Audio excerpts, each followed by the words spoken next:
hablar del fruto primordial de la oración. La palabra primordial es un adjetivo que describe algo que es fundamental, esencial o principal en importancia. Entonces lo que vamos a ver hoy es el fruto más importante de la oración, lo que se debe reflejar en nosotros después de que oramos. Hace 8 días hablamos sobre las 6 prioridades que nosotros tenemos en oración. Entonces, continuando con ese tema, vamos a ir al libro de Oseas, capítulo 14, versículo 8. Dice así la palabra del Señor: Oh Israel, mantente lejos de los ídolos. Yo soy el que contesta tus oraciones y te cuida. Soy como un árbol que siempre está verde, todo tu fruto proviene de mí. Me gusta cuando cojo esos profetas menores, porque yo sé que llevan tiempo donde no han llegado al profeta menor y hay que escudriñar la palabra, hay que coger y mirar dónde es que está ese profeta. Oseas 14:8. Lo primero que podemos ver aquí es ese llamado que hace Dios a que el pueblo se aparte de los ídolos. O sea, entender que de alguna manera, la oración debe estar dirigida solamente a Dios. Y que nosotros tenemos que entender desde ya, hermano, que nosotros como cristianos no tenemos ningún vínculo ya con ningún tipo de idolatría. Ya nosotros vemos la idolatría como un pecado, no como parte de nuestra doctrina, como parte de nuestra religión, llamémoslo así. Ya no vemos eso, sino lo vemos como lo ve Dios, como algo que es abominable a los ojos de Dios. Que la idolatría representa una traición a Dios, representa un apartarnos de Dios. Por eso dice que nosotros nos mantengamos lejos de los ídolos, como una manera de decir, acerquémonos a Dios, estemos cerca del Señor. Y dice algo tremendo aquí la palabra del Señor, y quiero que lo entendamos hoy, hermano. No dice la palabra del Señor ahí: yo soy el que contesta tus oraciones. Que cuando usted ora, solamente hay uno, hermano, que contesta las oraciones, y es Dios. No hay nadie más que pueda responder a nuestras oraciones, contestar a nuestras oraciones. No hay nadie más que cuando usted ora para ser sano, lo pueda sanar.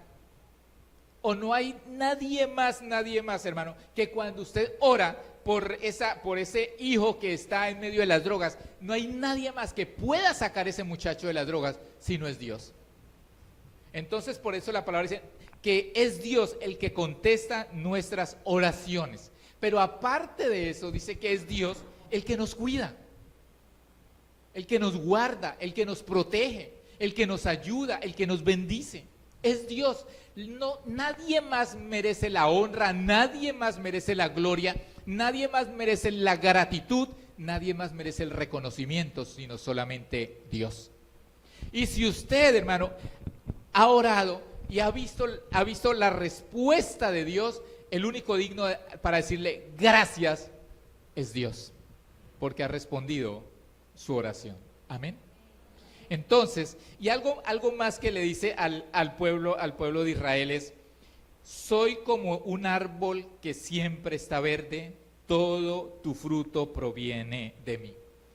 Todo lo que nosotros tenemos, todo nuestro crecimiento espiritual, todo nuestro conocimiento de Dios proviene del mismo Señor.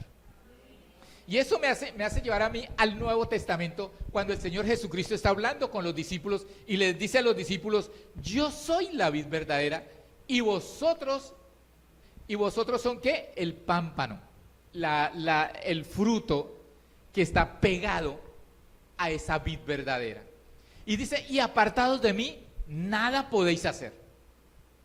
Él es esa vid verde, esa vid viva que nos alimenta a nosotros y que nos permite a nosotros, hermano, tener la vida que Dios promete, la vida que nosotros tenemos en Cristo Jesús. Y Él le dice al pueblo de Israel: yo soy ese árbol verde, todo fruto que usted tiene, Israel, proviene de mí. De la misma manera nosotros. Espiritualmente todo lo que tenemos proviene de Dios.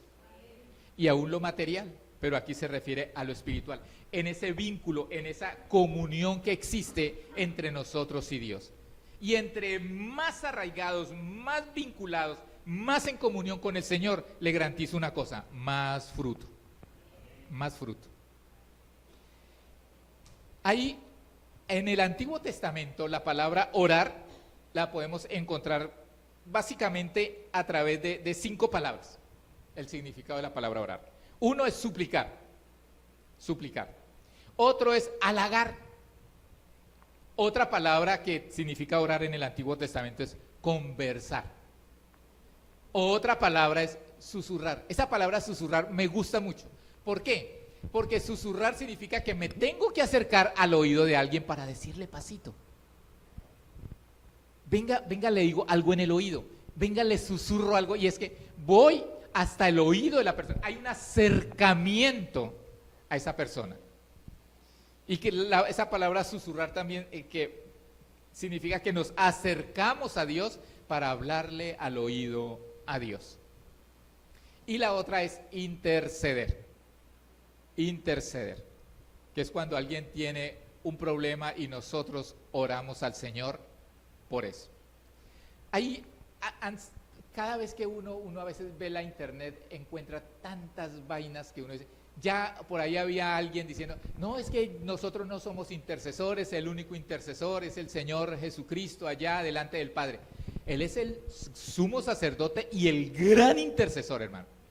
El verdadero intercesor es el que está tiempo completo en la presencia del Señor, intercediendo por nosotros. Pero en medida, a través de nuestras oraciones, todos nosotros podemos ejercer como intercesores cuando oramos por alguien. Y aquí vamos entonces al Nuevo Testamento. Y en el Nuevo Testamento, en 1 de Timoteo 2:1, dice Pablo al mismo Timoteo: exhorto ante todo a que se hagan rogativas, oraciones, peticiones y acciones de gracias por todos los hombres.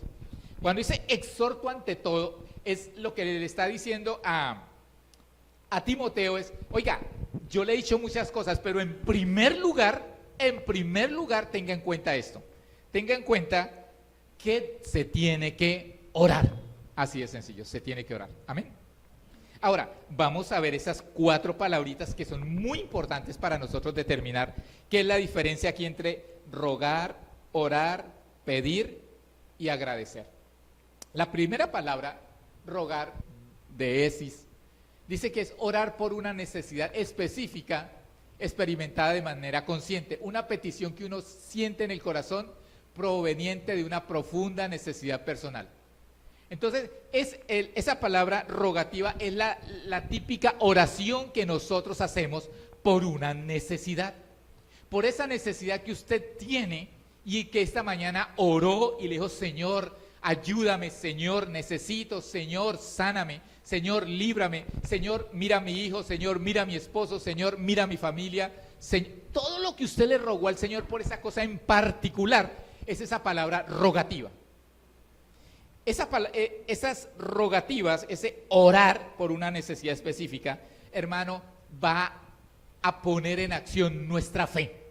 Señor, con fe me acerco a ti, Señor, porque yo sé que tú puedes hacerlo. Yo oro, Señor, por mi sanidad, porque yo sé que tú me puedes sanar. Señor, yo oro por mi esposo, porque tú lo puedes cambiar. Señor, yo oro por mi familia, porque tú la puedes bendecir. Entonces, estamos en rogativa con una fe efectiva. Amén. Estamos rogándole al Señor que Él haga las cosas. Esa parte particular. En segundo lugar está la misma palabra oración, que hagamos oraciones. Lo vimos hace 8 días y lo repito hoy. La palabra propiamente es intercambio de deseos. Cuando usted dice, Señor, yo quiero, y el Señor le dice, yo también quiero. O el Señor le dice, mire, yo quiero, y usted, bueno, Señor, voy a hacerlo. Intercambio de deseos. Nosotros también tenemos esa comunicación con el Señor, de que le abrimos el corazón a Dios y Dios mira nuestras necesidades, pero Dios también nos comunica a nosotros lo que nosotros tenemos que hacer. de acuerdo a su perfecta voluntad. Su voluntad siempre es buena, es agradable y es perfecta. Entonces encontramos este intercambio de deseos. En ese intercambio de deseos, hermano, lo que nosotros venimos ante la presencia del Señor a través de su gracia. Y vemos nosotros que es la gracia de Dios la que nos permite a nosotros acercarnos a Dios y poder hablar con Él y poder decirle, Señor, yo quiero, y el Señor también, yo también quiero. Y hay ese intercambio de deseos. Eso es muy bonito. Eso es de eso se trata la oración, y que lo vimos hace 8 días con las 7 prioridades en la oración. En tercer lugar encontramos la palabra peticiones. Esa palabra es propiamente la palabra intercesión.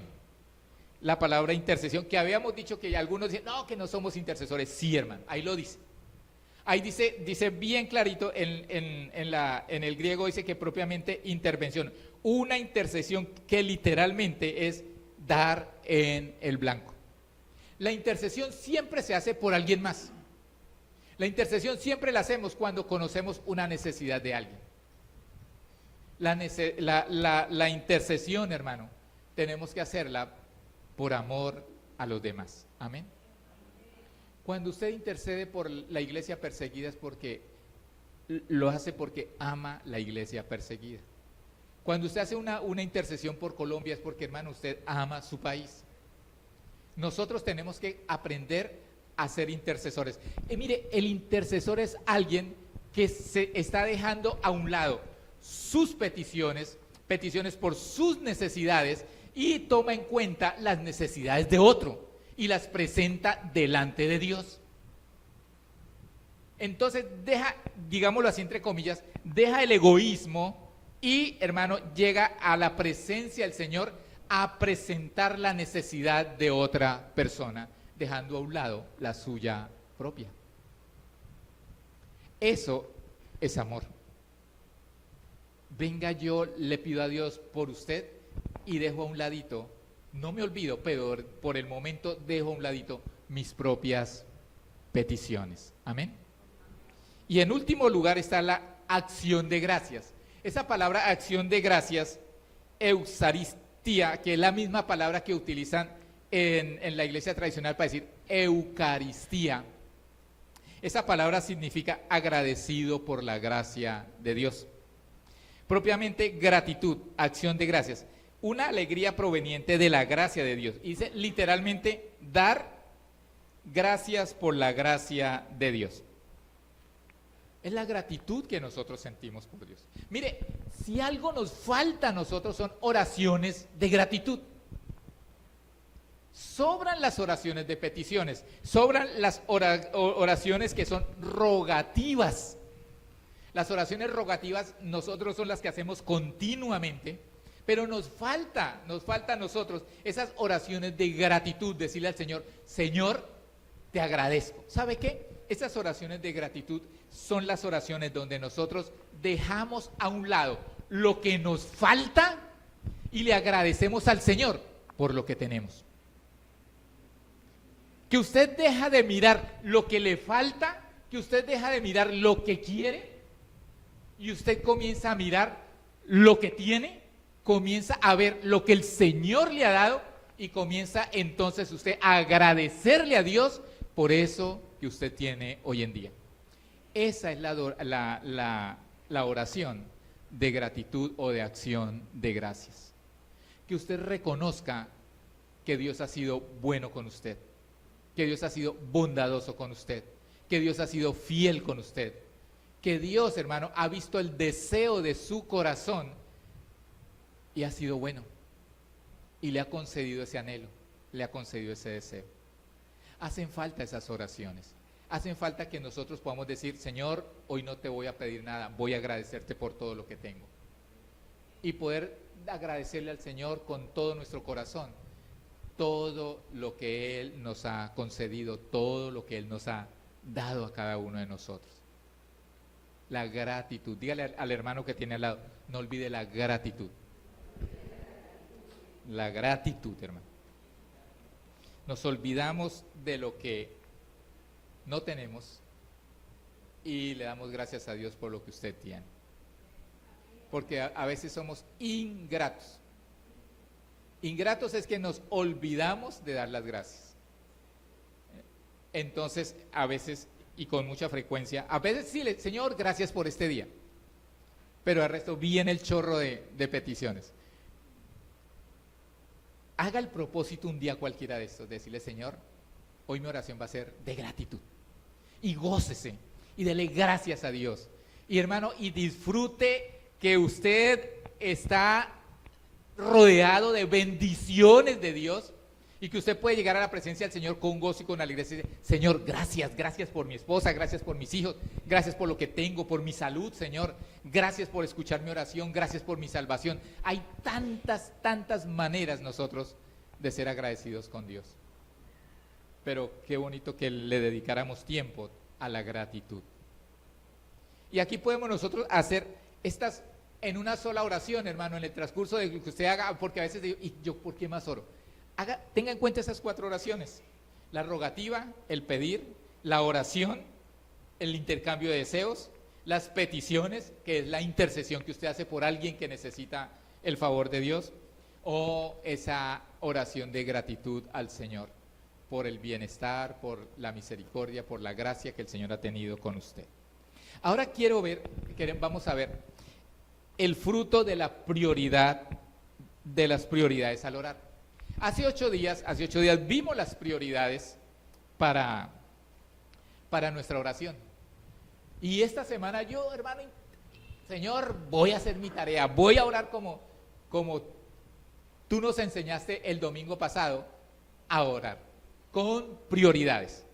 Entonces, vamos a ver el fruto de ese tipo de oración, hermano.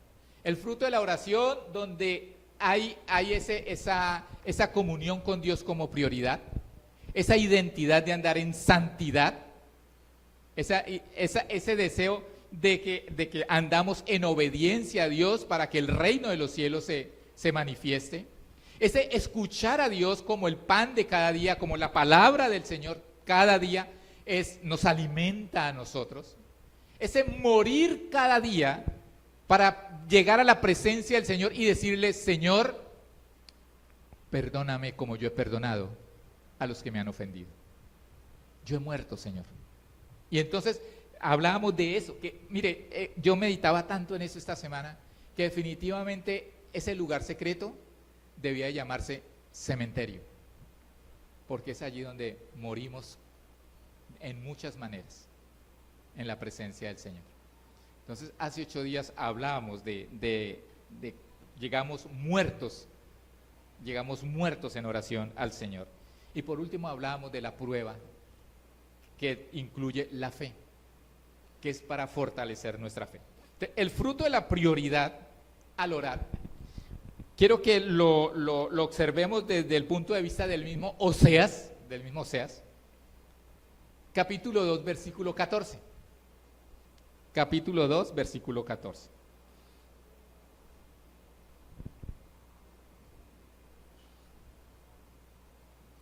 Esta creo que, no sé si también es nueva versión internacional, pero dice así: la voy a enamorar, la llevaré al desierto y le hablaré al corazón. Cuando nosotros miramos ese pasaje, hermano, yo inmediatamente dije, esto es oración. El ir a la presencia del Señor y el Señor comienza a orar en nosotros. Y lo primero que nos enseña este pasaje de Oseas capítulo 2, versículo 14, es que en ese orar y tener una prioridad, Dios quiere enseñarnos a amarlo. Dios quiere que aprendamos a amarlo. La oración es un encuentro. La oración es una cita que nosotros tenemos todos los días con el amado, ¿o no? Es nuestro esposo, es nuestro novio. Así lo determina la palabra del Señor. Y así, hermano, y así nos ve el Señor a nosotros. Cuando yo me voy a colocar de rodillas, el Señor está viendo en Javier, aparte de su novia, alguien que forma parte de su novia, de su esposa que el día de mañana. La amada, que somos nosotros, su iglesia. Entonces somos los amados del Señor. Y aquí la palabra del Señor nos dice que el Señor nos va ¿a qué? A enamorar. A enamorar. Una de las cosas que yo le pido tanto al Señor, hermano, es ver una iglesia completamente enamorada de Dios. Caminando, me perdona la expresión, tragada del Señor, como decimos nosotros por ahí. Una iglesia apasionada con ese fuego, con esa pasión en su corazón por el Señor. Y por eso el Señor dice que lo primero que Él va a hacer es enamorar. Y nuestro lugar secreto debe ser ese sitio de enamoramiento con Dios. Miren lo que dice el Salmo 116, en la Nueva Traducción Viviente, versículos 1 al 3, dice: amo al Señor porque escucha mi voz y mi oración que pide misericordia. Debido a que Él se inclina para escuchar, oraré mientras tenga aliento. La muerte me envolvió en sus cuerdas, los terrores de la tumba se apoderaron de mí. Lo único que veía era dificultad y dolor. Aquí estamos viendo al salmista, nos está enseñando al salmista todas las circunstancias que él estaba viviendo, todas las circunstancias que él pasó, toda la dificultad y el dolor que él estaba viviendo en cierto momento. Dice que la muerte lo envolvió con cuerdas. Los terrores, el miedo, el pánico a la muerte, a la tumba, se apoderó de él. Así era de grave el asunto que él estaba viviendo.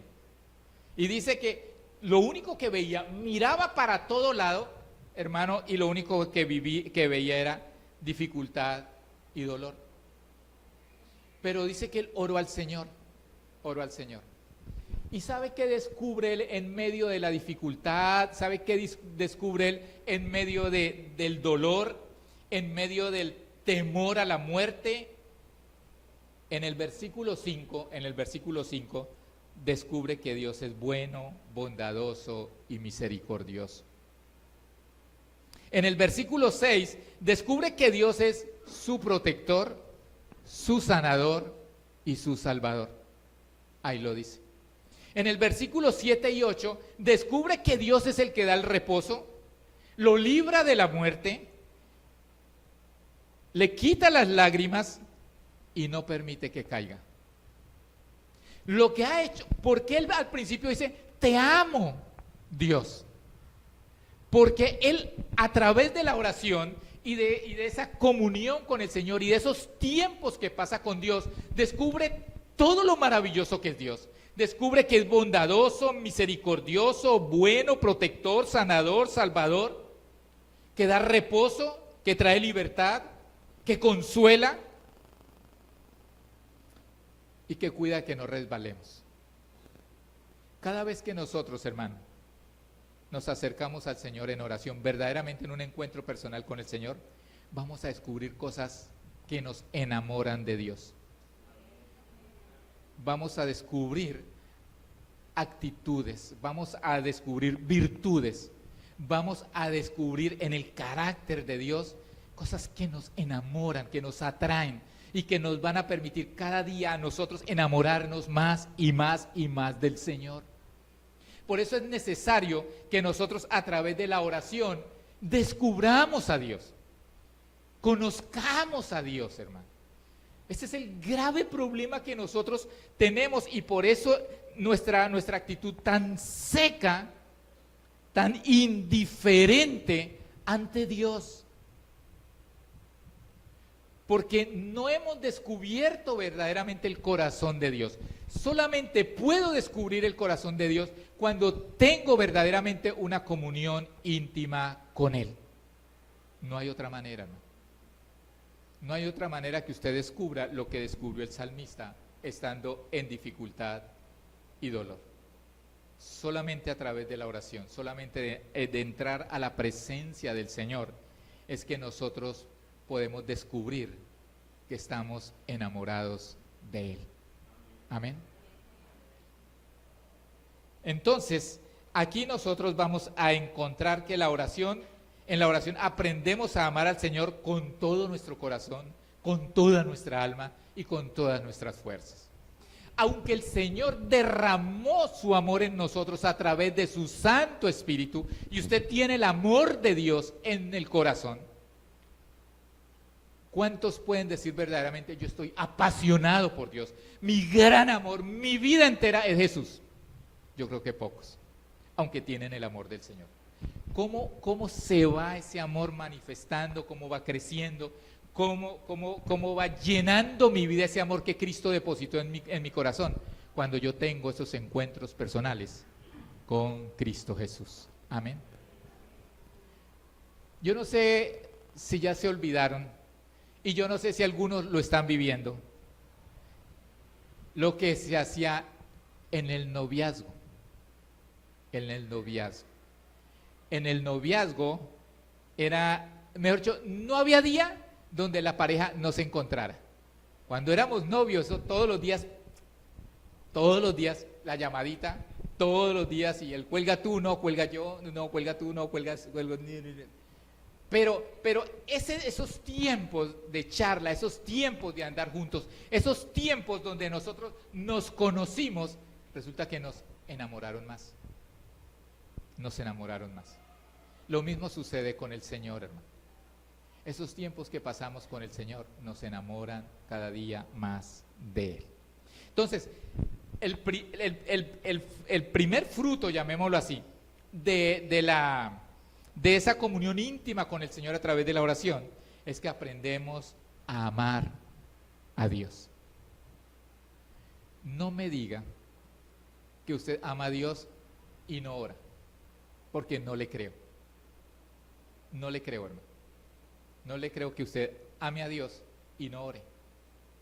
Porque el anhelo de un enamorado es pasar tiempo con la persona que ama. Es pasar tiempo con la persona que ama. Entonces, si usted no está pasando tiempo con el Señor Jesús, le digo una cosa, hermano, avive el fuego que hay en su corazón y comience a dedicarle tiempo a estar en la presencia del Señor. Amén. En segundo lugar, la llevaré al desierto. Y algunos dicen, ¿para qué hermano? Es como decir, voy a llevar a mi novia al desierto de la Tatacoa. Entonces la lleva donde la suegra. No, aquí la palabra la llevaré al desierto es algo maravilloso, es algo lindo, hermano. Cuando nosotros vamos a un libro que habla de amor, a un libro que habla de enamorados en la palabra del Señor. Un libro que habla de ese amor de pareja. Y es el libro de Cantares. El libro de Cantares. Y en el libro de Cantares, capítulo 8, versículo 5, dice lo siguiente. ¿Quién es esa? Esta es también Nueva Traducción Viviente. ¿Quién es esa que viene majestuosamente desde el desierto recostada sobre su amante? Y entonces pensaba yo, es que en el contexto de nosotros amante suena como que no es bueno. El amante ya nosotros en el contexto cultural colombiano es una palabra que no cae bien. Pero mirándola nosotros, amado es la persona a quien yo le estoy entregando mi amor. Y amante es la persona que me está dando a mí su amor. En este caso, ella viene saliendo del desierto con esa persona que la ha enamorado. A esa persona que ya sabe que esa persona la ama. Y quiero mirar aquí varios aspectos importantes aquí en la palabra del Señor, porque dice que ella viene recostada a su amante. Esa palabra recostada es apoyar, pero tiene una palabra mucho más linda que significa atar del brazo. Y es como cuando dos personas van juntas, pero van atadas juntos de un brazo. Y eso los hace que inseparables. Eso los hace que anden siempre juntos, que sigan el mismo camino, que cuando paren, ambos paren, que cuando caminan, ambos caminan. todo el tiempo andando juntos. Y ese tiempo en el desierto sirvió para que esta que sale majestuosamente salga así, unida, en perfecta unidad con su amado. Ese es el tiempo del desierto. Y ese es el tiempo que pasó el salmista que leíamos hace un rato. El desierto de la dificultad, del dolor, de la muerte, del temor a la tumba. Y esos tiempos donde el Señor nos lleva a que estemos solos con Él, absolutamente solos con Él. Es tiempo, hermano, para que nosotros aprendamos a confiar en Él. Donde estamos solamente con Él y, hermanos, sabemos que no hay quien nos ayude, no hay quien nos dé algo, que es el Señor el que necesitamos. Los tiempos de oración en tiempos de desierto son los que nos van a enseñar a nosotros a crecer en la fe, a fortalecer nuestra fe. ¿Sabe qué? A atarnos al Señor y hacernos inseparables de Dios. Lo que estamos viendo aquí es esa mujer que sale atada, sale unida, sale como una sola con su amado. Pero miremos aquí tres cosas rapidito aquí. Una, cuando se pregunta quién es esa, es que ha habido un cambio, no la reconocen, no la identifican, porque mientras estuvo en el desierto hubo una transformación, hubo un cambio. Hermano, lo mismo debe suceder con nosotros cuando tenemos esos tiempos de oración con el Señor. Tiene que haber un cambio. Tiene que la gente decirnos, oiga, ¿cómo hemos visto la mano de Dios en usted? Dios lo ha cambiado. Ya no es tan de mal genio, ya no es impaciente, ya no es gritón. Tantas cosas que podemos nosotros cambiar, pero solamente lo podemos hacer en la presencia del Señor. Hay un cambio. ¿Quién es esa? Que lleguen a la casa y digan, uy, de la iglesia llegó un papá nuevo, completamente transformado. Ese que era duro llegó amoroso. Eso es un cambio. Esa mamá que era gritona, uy, ahora susurra, mejor dicho, ahora habla cantando. Pero hay un cambio. Hay un cambio en cada uno de nosotros cuando estamos en la presencia del Señor. Hay una persona nueva. Y ojalá la gente nos se acercara y nos dijera, ¿sabe qué? Hemos visto el cambio en su vida. Hemos visto el cambio en su vida. En segundo lugar, hermano, hay una nueva confianza. Viene recostada. Viene reposando. No viene cansada. Porque tiene su apoyo. Y es entender que nosotros cuando oramos, hermano, debemos de tener la confianza suficiente para apoyarnos en el Señor, para descansar en Él, para entregarle a Él nuestras cargas, para entregarle a Él nuestros problemas. Ese es el tiempo. Y si algo tenemos que aprender cuando oramos, es aprender a confiar en Dios. O si no, sería como ilógico que usted dijera, yo le oro a Dios, pero no confío en Dios. Ayer estuve en la presencia del Señor, pero no le entregué mi problema. Sería ilógico. Lo lógico es que nosotros aprendamos a descansar en Él. Y para eso son los tiempos de oración, de estar en la presencia del Señor. Que usted le entregue las cargas y confíe en Él. Y dice la palabra, y Él hará. Deleítate a sí mismo en Jehová y Él te concederá las peticiones de tu corazón. Confía en Él y Él hará. Él estará obrando. Y aquí podemos ver algo, hermano. Hay un nuevo caminar. Ya no camino solo, ya camino con Dios. Y cuando uno verdaderamente ha llegado a la presencia del Señor en oración, aprendo a caminar con Dios. Aprendo que cuando yo me levanto de orar, no me levanto solo. Hay alguien que va conmigo. Puedo mirar alrededor y puedo ver dificultades y puedo ver dolor, pero conmigo está el Señor. Me levanto del lugar de oración acompañado, y no acompañado de cualquiera, acompañado de ese que me va a permitir pasar por el fuego sin quemarme o pasar por las aguas sin ahogarme. Ese es mi Señor. Ese es el tiempo, hermano, de oración que nosotros debemos de tener. Aprender a confiar en Él. Amén. Dígale a la persona que tiene al lado, aprende a confiar en Dios. Y por último, algo que a través de la oración nosotros aprendemos a escucharlo. Fíjese lo que dice la palabra, le hablaré al corazón. Mira, hermano, el Señor no habla a la mente, el Señor habla al corazón. Por eso muchas personas están pensando en que tienen que escuchar la voz de Dios de alguna manera. Entonces, a mí Dios no me habla. Sí, Dios le habla. Lo que pasa es que su corazón, hermano, no ha aprendido a escuchar a Dios. No ha aprendido a escuchar a Dios el corazón. Pero nosotros, Dios no habla a la manera como habla el mundo. Quiero que lo entienda así.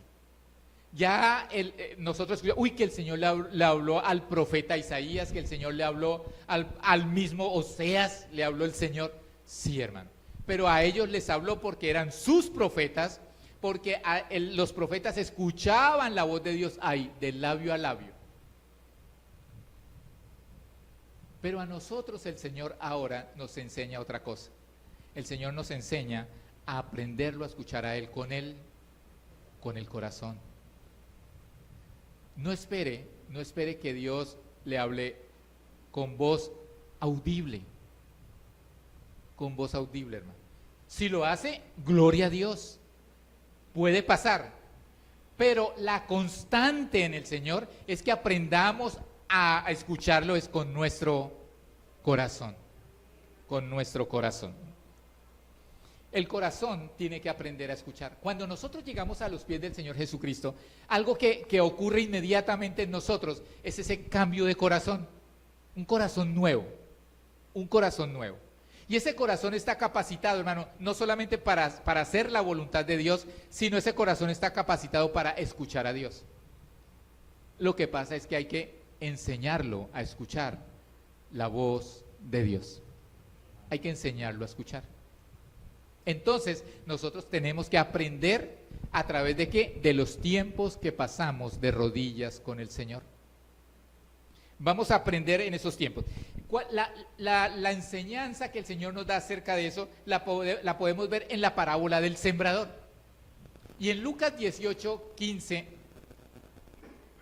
hablando, ya ha pasado que parte cayó al borde del camino, parte cayó entre espinos, parte cayó entre piedras, pero otra parte cayó en buena tierra.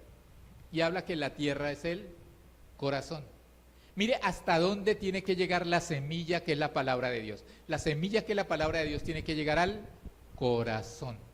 Entonces es necesario que el corazón aprenda a escuchar a Dios. Que esto no se trata de algo mental. Esto se trata de algo espiritual. Que toque nuestra vida. Por eso la misma palabra nos enseña que es viva y eficaz, y la misma palabra es tan cortante, dice que penetra hasta los tuétanos y llega a discernir los pensamientos y ¿qué? Las intenciones del corazón. Hasta allá llega la palabra. El problema con el que la semilla cayó al borde del camino es que el corazón era tan duro, que no logró entrar, no, mejor dicho, le resbaló la semilla.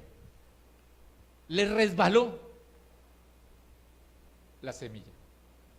El de espinos era cuando la semilla cae, pero la ahogan ¿qué? Los afanes del mundo. Esos afanes que nosotros cuando dejamos como de confiar en Dios, ese segundo punto, hemos aprendido a confiar en Dios, pero la semilla cae y entonces dejamos de confiar en el Señor y los afanes, ¿yo qué voy a hacer? ¿A dónde corro? ¿Qué hago? Y comenzamos a actuar en nuestras propias fuerzas. Y la que cayó entre espinos, el afán de tener cosas, el afán de estar a lo mundo. Yo quiero eso, porque es los deseos de nuestros ojos, lo que nosotros vemos, y no el deseo que Dios tiene para nosotros, porque conocemos los deseos de Dios por esta misma comunión íntima con Él. Entonces, Lucas 8:15 dice, y las semillas, no dice la semilla, las semillas que cayeron en la buena tierra representa a las personas sinceras, de buen corazón, que oyen la palabra de Dios y se aferra a ella y con paciencia producen una cosecha enorme. La semilla, si no llega al corazón, no produce fruto. Entonces, a través de la oración, Dios nos enseña a nosotros a tener un corazón que aprende a escuchar la voz de Dios, hermano. La voz de Dios. Porque nosotros a veces no decimos, Dios no me habla, por una sencilla razón. Porque no pasamos tiempo con Él. Y porque no hemos aprendido o no le hemos enseñado a nuestro corazón a que oiga a Dios. No le hemos enseñado eso. Lo que hablábamos hace 8 días. El que pido, me levanto y chao, y no aprendo a escuchar a Dios. Toda esta semana, para mí, eso que el Señor enseñó el domingo pasado, para mí fue algo nuevo, palabra. O sea, algo que fue un regalo del Señor para nosotros. Y yo en toda la semana le he dicho siempre al Señor lo mismo: Señor, quiero aprender a escuchar tu voz. Entonces me quedo un rato, Señor, y algo el Señor le da a uno. Algo sale de la palabra del Señor que le trae a uno a redarguir o a exhortar o a animar, pero algo de la palabra del Señor sale como un fruto en el corazón de cada uno de nosotros. Entonces, aquí aprendemos nosotros que el corazón debe estar dispuesto a escuchar a Dios. Quiero terminar con esto, hermano. Aprender cuál es el propósito de nuestras oraciones va más allá de nuestras necesidades. La oración va más allá del propósito de orar, pedir para recibir. La oración debe tener un propósito y es, pongan atención a esto porque es la prioridad, una correcta comunión con Dios. Una correcta comunión con Dios. Ayer hablábamos en Guataquí también de que nosotros tenemos una relación y una comunión. La relación es inquebrantable. Usted es hijo de Dios y eso no se lo quita nadie. Nadie le quita eso, hermano. Porque nadie le quita el amor que Dios tiene por usted. Dice la palabra que ni lo alto, ni lo profundo, ni ninguna cosa creada nos puede separar del amor de Dios. Nadie. Pero sí podemos nosotros afectar nuestra comunión con Dios. Nuestra comunión, nuestro andar con Él. Nuestro vivir, nuestro salir amarrados del brazo y caminar con Él todo el tiempo. El estar rodeado de dificultades y dolores, pero tener a mi lado al Señor. Eso sí se puede afectar. Por el pecado, por la desobediencia, por la incredulidad, eso sí se puede afectar. Mi relación no. Usted siempre será un hijo de Dios porque usted confesó a Jesucristo como Señor y Salvador de su vida. Y cree que Él es su Salvador. Y cree que Él cargó sus pecados y murió en la cruz derramando su sangre para que usted fuera hijo de Dios. Eso es importante.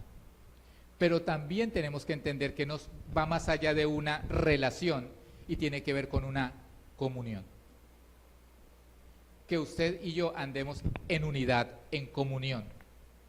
En ese acuerdo con Dios. Yo estoy de acuerdo con lo que Dios me está pidiendo, yo estoy de acuerdo con lo que Dios me está diciendo, yo estoy de acuerdo con lo que el Señor me está ordenando, yo estoy de acuerdo con lo que el Señor quiere para mí. Yo estoy de acuerdo con los planes y propósitos que Dios tiene para mi vida. Estar siempre de acuerdo con el Señor. Entonces, hermano, qué importante es entender que mis tiempos de oración, mis tiempos de estar en la presencia del Señor, van a servir entonces para enamorarnos de Él, para confiar más en Él y para aprender a escucharlo a Él. ¿Para qué? Para tener una correcta comunión con Él. Amén.